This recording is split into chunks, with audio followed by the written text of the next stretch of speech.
Hey everyone, and welcome to our very first episode of the Epic Youth Mental Health Podcast. My name is Dave and I'm one of the volunteers here at Epic Youth, and I'm so excited about this podcast that we've got lined up for you today. We're going to be having a discussion around anxiety and depression, a really important topic in this current season, and I've got three awesome people that will be joining me on the show to have this discussion. We've got our awesome Epic Youth pastor for all sites, Shelley, joining us on the panel today. We've also got an incredible Epic Youth leader, Susie from City Life Whittlesea, and an awesome Year 12 Epic Youth future leader. Like, she's just amazing, Sophia. And I can't wait for you guys to hear what we've got lined up for you today.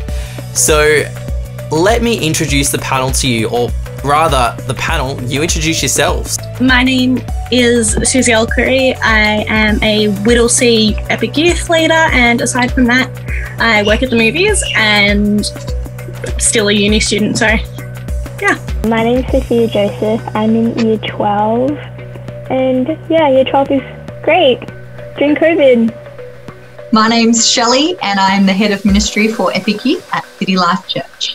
So to kick off our discussion today, let's talk about how mental health has impacted your life. It really, quite frankly, made me into not the person I wanted to be, to say the least. It made me into almost a ghost of myself, which was really scary, really upsetting, but ultimately it was a period in my life where I think I learned a lot. I think also the stigma of having a mental health problem is still quite severe, and even though it's gotten a lot better, there are a lot of people who don't actually know the difference between having a mental health problem or just, not feeling well, and that definitely played a really big part in just affecting me in general. And what about you, Shelley? How has anxiety and depression impacted your life? I actually wear it as a badge of honor, and I know that sounds like a bit of a weird thing, but it's like, no. What doesn't kill you makes you stronger, and I'm so much stronger for it. And if I can be someone who stands up and says, hey, I suffered from anxiety for many years, I was on medication for 4 years, and it helped so much and it strengthened me. And if I can continue to lead a department, be the Saturday service pastor at our Knox congregation, and I can continue to, finish my master's and do it well, then, I want other people to say, hey, you can actually do a lot of things, achieve a lot of things, and get better and get healed, and still be a strong, independent woman, even though you might be battling something on an ongoing basis. It almost makes you unstoppable in a sense that, you have this great story to tell. Like, you've been through all of this negative stuff that, was fueled by depression and anxiety, but then to also show the outcome from that and getting out of it and showing how you can really appreciate life. So why do you guys think it is difficult for Christians to talk about mental health? As a Christian, you have the mentality that God is in control and whatever is meant to happen will go through him. And so you almost sit back sometimes and think, well, I believe in this God who can do everything and who has done everything, and he's shown me that.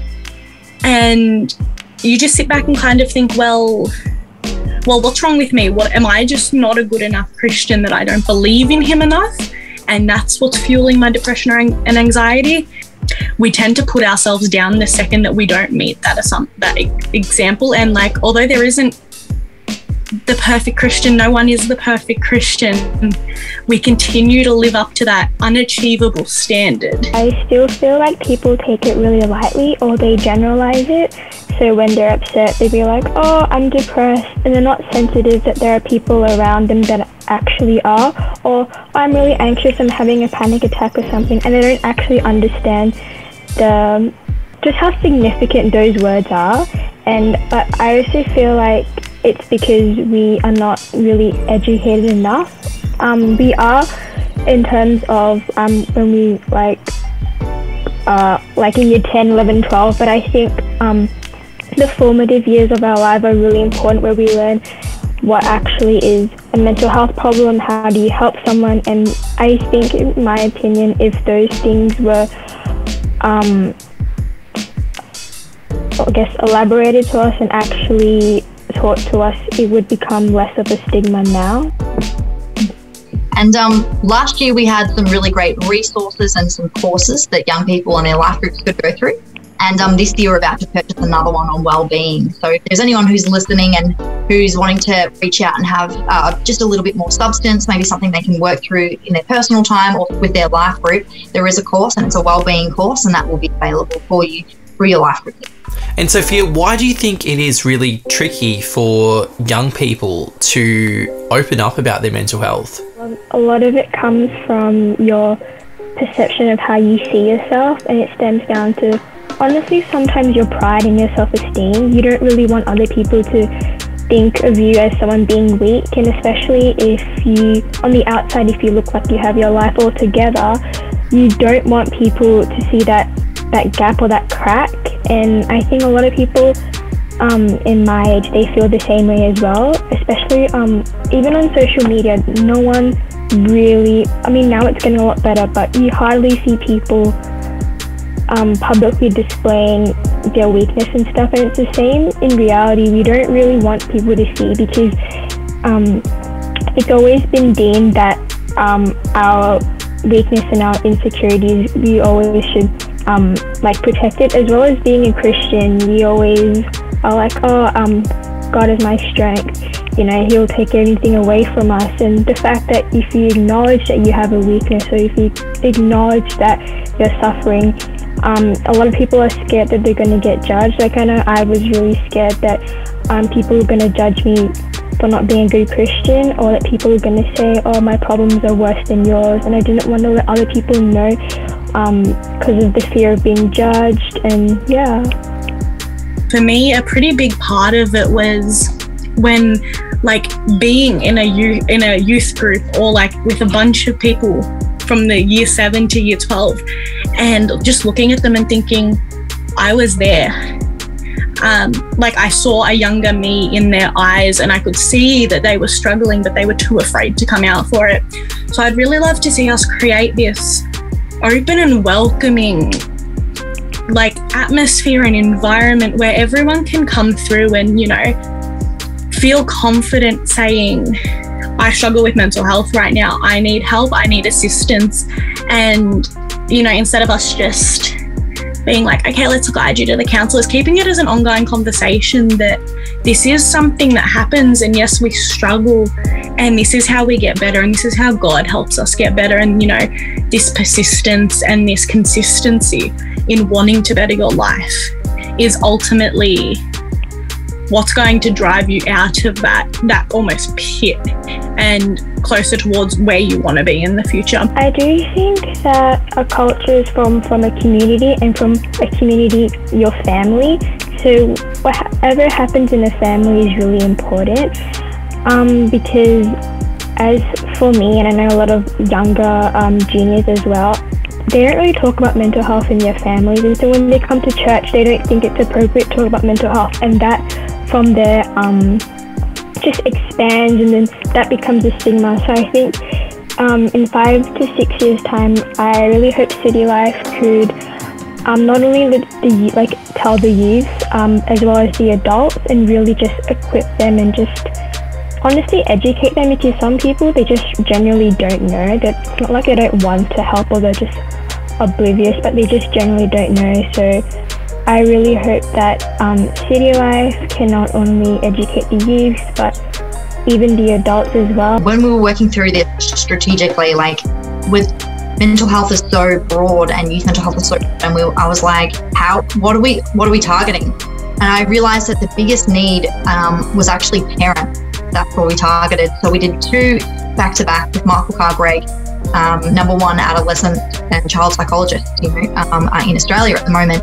And we brought him in and we educated the parents, because it starts with the parents and it flows down.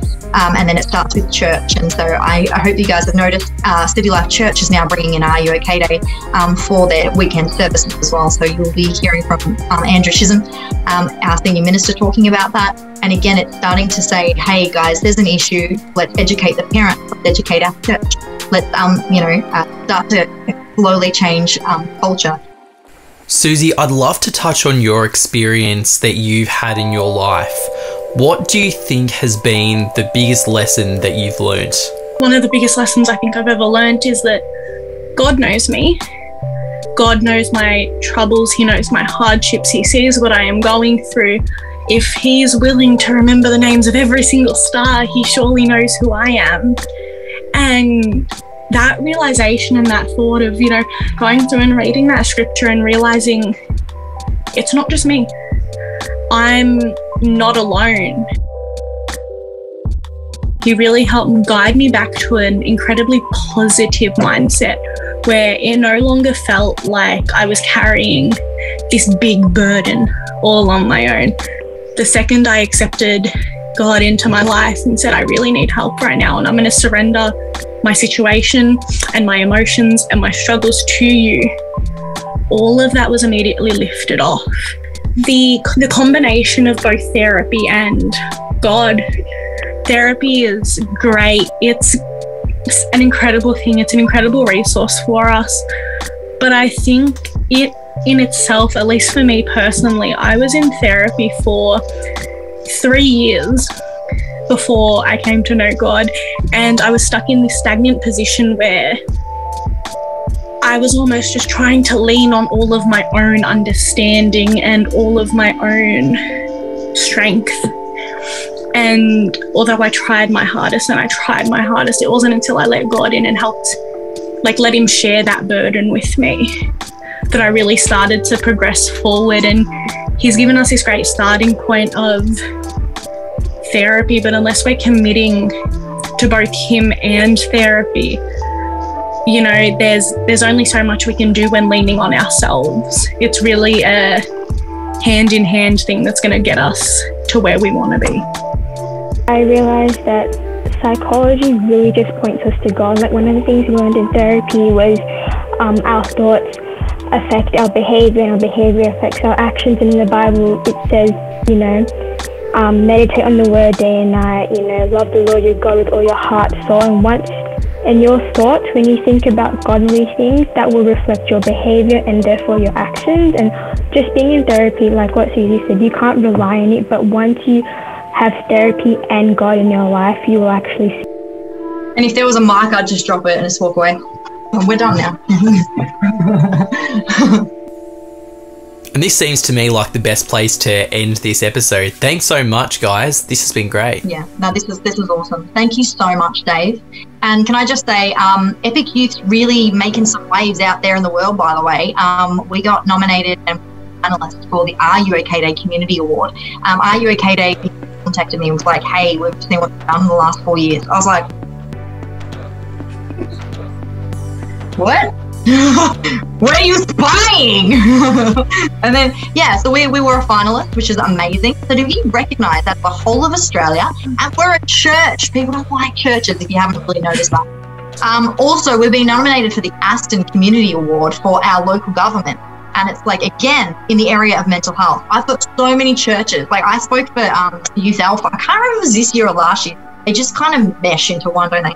But I talked about mental health, and so many churches have been contacting me. What do we do? What do we do? What do we do? Because it's just something that just society in general hasn't been talking about it, and let alone churches. And so it's going, we want to be at the forefront of this.